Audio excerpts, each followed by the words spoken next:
Semoga yang subscribe channel ini Allah lindungi kalian dari kejahatan jin dan manusia, dan yang menonton video ini sampai selesai tanpa di skip, semoga kalian diberi kesehatan, kemurahan rezeki oleh Allah Subhanahu wa taala. Amin ya rabbal alamin.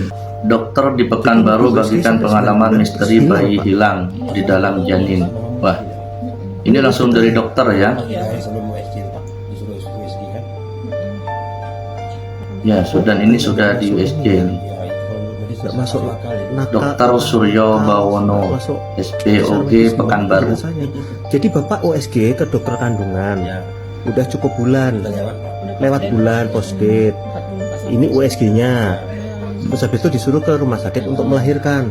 Oh, ini sudah Mau sesar. mau sesar ya, sudah mau melahirkan. Sampai di rumah sakit. Sampai di rumah sakit kan disuruh ke poli, terus di USG ulang Pak. Heeh. Pas di USG itu nggak ada Pak. Terus Oh, dokternya di bilang USG apa? hilang. Ini kan. Di USG ulang ini hilang ya. Dua dokter. Oh, dua dokter tuh Pak. Oh, karena Terus Oh, dia- sudah dua dokter. karena kan dia kok bisa ini kemarin ada kan, terus ini dipanggil lagi sama ini USG lagi di apa penyakit dalam Pak. Oh, sampai penyakit dalam juga. Oh, sampai Pak. Jadi penyakit dua dalam. SPOG. Nggak sampai ke ini Pak, sampai USG apa yang ronsen kan Pak USG sama Pak yang Ronsen. Apa? Tapi yang USG Pak tuh Pak Mangko yang kemana tuh itu ada di rumah Pak. Jadi dokter kandungan sampai dua. Dokter kandungannya sampai dua. Juga Penyakit dokter dalam. radiologi ya. Terus kesimpulannya apa? Kesimpulannya nggak ada. Oh, kesimpulannya nggak ada. Stres lah Pak kayak gitu sampai dikasih gitu kan. Ya Allah, bisa hilang. Ini saya juga nggak ngerti. Nah, ini juga nggak ngerti ya dokternya ya. Rekam ya Bu ya. Iya nggak apa-apa Pak. Karena saya juga apa namanya, ya baru ketemu. Baru ketemu. Jadi baru ngalami Ya, teman-teman. Yang kemarin sudah ikhlaskan aja. Mudah-mudahan Allah ridho saya jadi jalannya nanti ada momongan ibu ya. Ya, video ini teman-teman langsung ini dibagikan oleh dokter di Pekanbaru. Jadi beliaunya ini langsung memberi pengalaman ya. Dimana beliaunya juga bingung karena baru sekarang menemukan kejadian seperti ini. Karena ini sudah 9 bulan. Ini lebih ajaib lagi.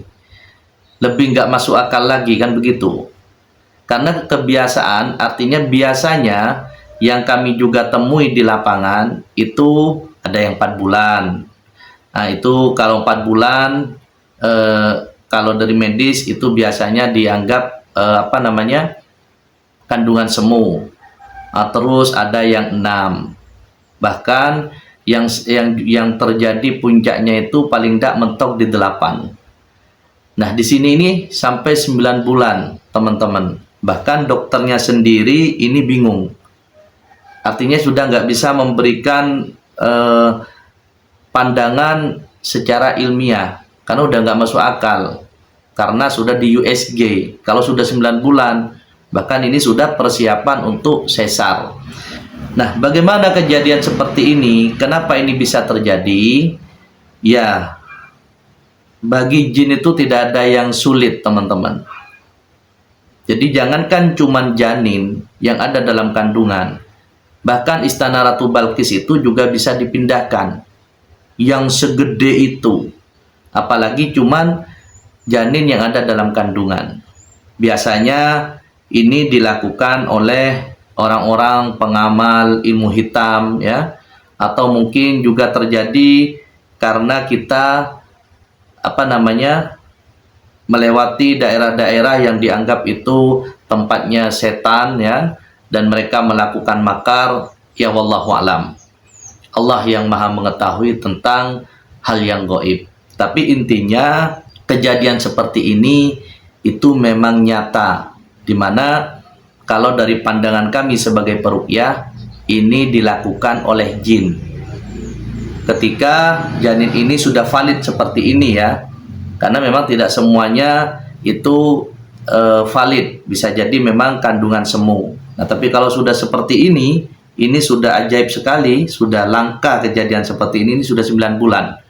Nah teman-teman, bagi yang mengalami seperti ini ya, yang baru mengalami, jangan kalian stres ya, kembalikan semua kepada Allah dan lakukan ikhtiar seperti yang mau saya beritahukan ini ya, semoga dengan cara ini janin kalian yang barangkali ada yang mengalami oleh Allah dikembalikan.